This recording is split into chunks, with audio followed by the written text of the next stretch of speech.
Today we're exploring the question, are miracles possible? The Bible is full of accounts of miracles, and the central claim of Christianity is that Jesus rose from the dead 3 days after he was crucified, 3 days after he was dead.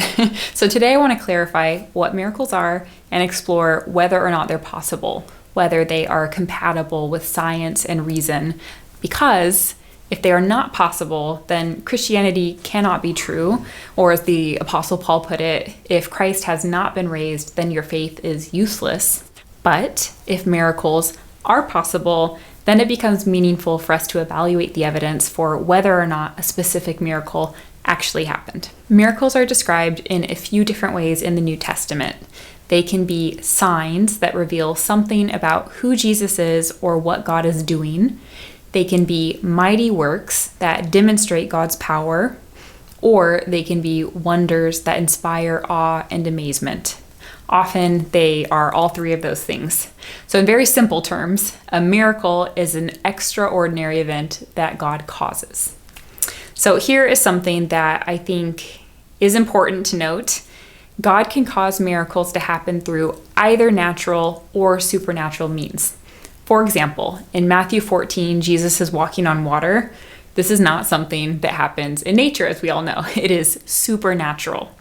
Whereas in Exodus 14, God parts the Red Sea by sending a strong east wind.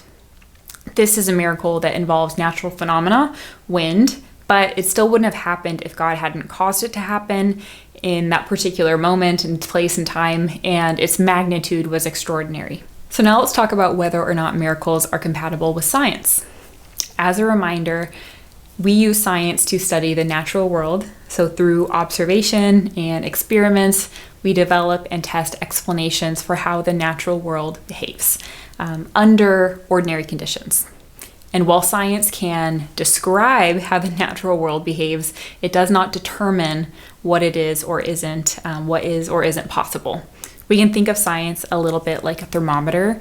So a thermometer measures the temperature, but it doesn't determine what the temperature can be.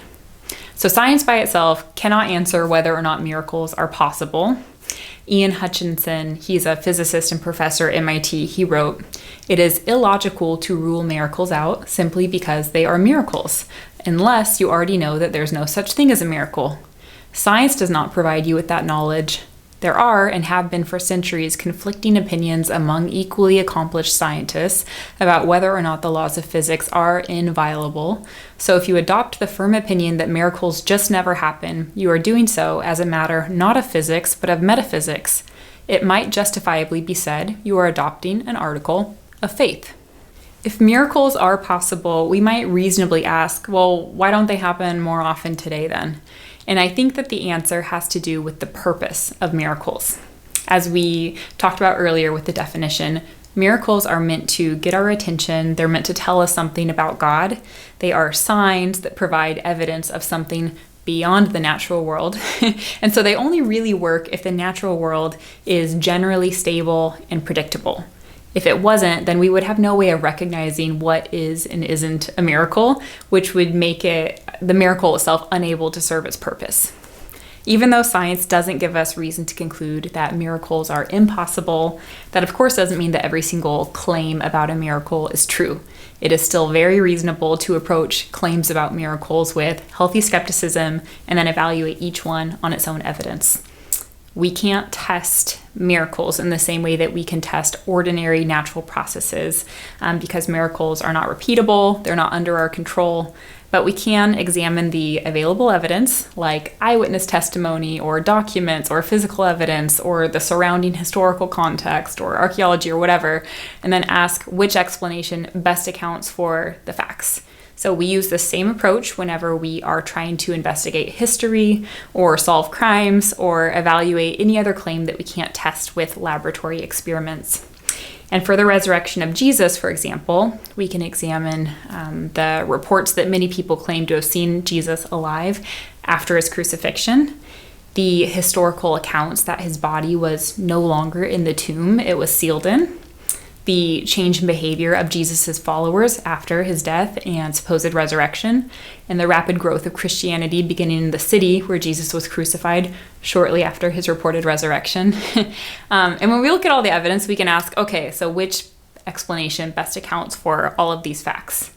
In my personal opinion, the resurrection being true is the best possible explanation. It's better than the alternatives that have been proposed over the years, but you're welcome to judge that for yourself. And if you like, I talk about the alternative proposals in some of my other videos. Summing up, miracles are extraordinary events that God causes, and even though they are extraordinary, there's no scientific reason to conclude that they are impossible. And because they are rare, that is what allows us to recognize them when they happen and understand that they are pointing to something, they're providing evidence for something beyond the natural world. Of course, I'd love to know what you think. Do you think miracles are possible? Why or why not? And then if you're comfortable sharing, I'm curious if you have ever experienced something that you would call a miracle.